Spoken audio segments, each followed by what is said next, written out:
Hello, and welcome to the Daily Atheist. I'm Chris Mallard. Thank you for joining me.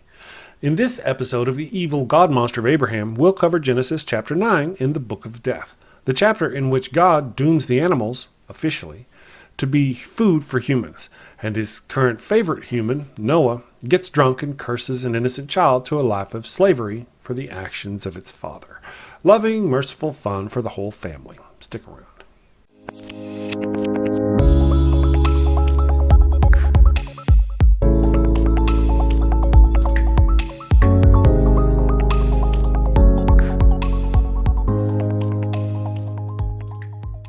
Friends, protect yourself from the curses of an angry, drunken Noah by clicking that subscribe button and hitting that little notification bell. Stay safe, my friends. Now, on with the show.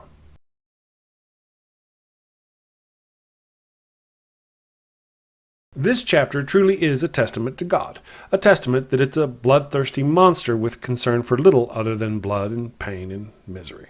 It also, again, shows us how multiple tellings of the same story have been jammed together to make a single, almost unintelligible tale. So, as with the last chapter, we still have two concurrent stories being told here, which is why in verse 1 of chapter 9, God tells Noah and his sons to be fruitful and multiply, and why it does it again in verse 7. Rather than reading you every word of both stories like I did in the last video, I'm just going to show you briefly where the two stories run. Verse 1. God tells Noah to be fruitful and increase in number and fill the earth. Verse 7, God says it again. Be fruitful and increase in number. Multiply on the earth and increase upon it. Verse 2, God tells Noah all animals will fear man and that they are given into your hands. Verse 3 says the same thing but shorter and more direct. Everything that moves about will be food for you. I give you everything. Verse 4 actually looks like it should be tacked on to the end of verse 3. I give you everything, but don't eat meat with lifeblood still in it. Stop. Next paragraph, similar theme, separate idea. It's still about blood, but the thoughts are completely different. Now it's about killing people. Then the next line is about animals. Then the following line is back to talking about humans. And for each human being too, I will demand an accounting for the lifeblood of another human being. Do we have to account for every animal we kill? Or is it saying animals will have to account for any humans they kill? Hard to say. Moving on. As with one of the two stories comprising the previous chapter, the God in this chapter also likes to sing. Does the God of peace and love sing of mercy and forgiveness or joy and happiness? Hell no. Not surprisingly, it sings about blood and retribution. Genesis 9, verse 6. Whoever sheds human blood, by humans shall their blood be shed.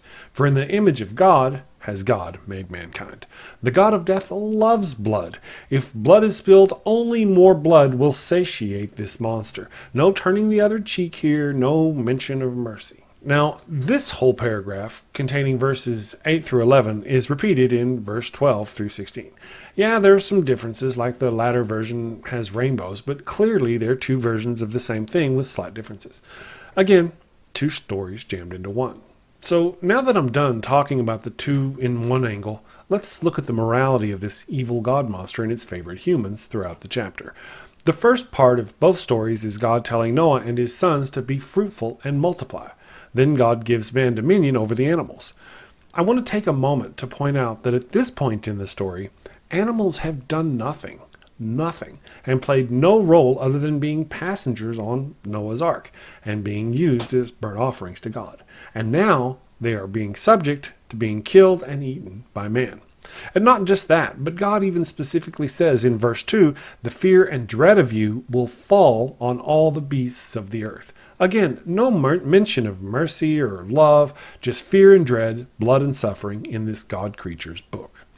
Then God says to not kill each other, but if you do, the one doing the killing must be killed. Then God sings his song demanding blood for blood.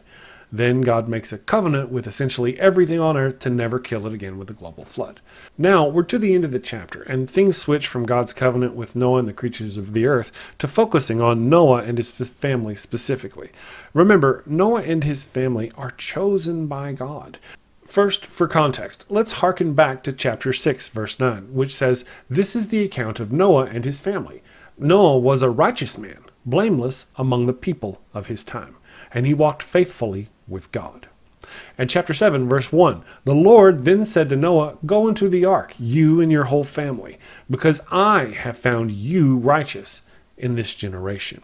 And finally, Genesis 9, verse 1, then God blessed Noah and his sons, saying to them, be fruitful and increase in number and fill the earth. So these are supposed to be the best of the best, literally God's chosen, specifically saved by God to repopulate the earth.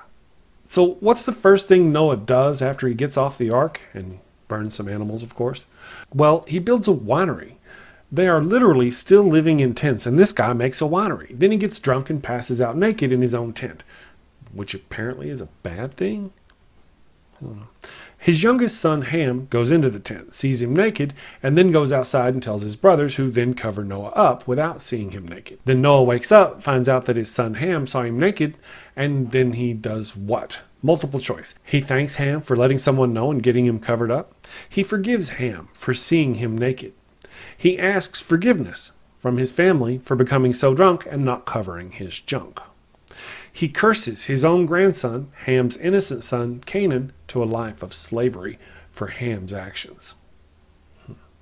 Remember, before you answer, this is Noah, chosen above all others because of his rightness with God. Yep, you guessed it. He cursed an innocent child to slavery. Genesis 9, verses 24 through 27 says, when Noah awoke from his wine and found out what his youngest son had done to him, he said, cursed be Canaan, the lowest of slaves will he be to his brothers. He also said, praise be to the Lord, the God of Shem. May Canaan be the slave of Shem. May God extend Japheth's territory. May Japheth live in the tents of Shem, and may Canaan be the slave of Japheth. A quick shout out to Canaan and Japheth, if you're watching. Sorry if I'm saying your name wrong, guys. Sorry. Japheth, Canaan. Either way, sorry, guys. So, to wrap up chapter 9, God gives animals to humans for food. Lucky animals. God demands blood for blood. Swears off global floods. Then Noah gets drunk and curses his innocent grandson to slavery. Another chapter with lots of pain, blood, misery, and fear, but no love or kindness or mercy to be found. Oh, sure, he promised to never drown the world again. But did you read how he described humans in the last chapter?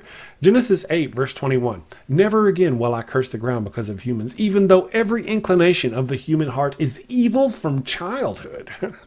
These are not the words of a loving God. No, that sounds like a creature who hates and is disgusted by mankind. And if you ask me, this assertion is vindicated by the fact that this God monster goes on to slaughter its own followers en masse for the slightest infraction throughout the Bible. You really can't argue this point because God literally just finished killing off the entire human race except Noah and his family. And not to put too fine a point on it, Noah's descendants will be slaughtering each other in no time on the command of God. Who does Moses, a descendant of Shem, the son of Noah, slaughter on his way to the promised land? That's right, the Canaanites, the descendants of Ham, the son of Noah. Murder, death, kill, murder, death, kill, murder, death, kill. Exactly what you'd expect from the evil God monster of Abraham and its book of death. So what do you think? Do you still see the two different stories being jammed together here?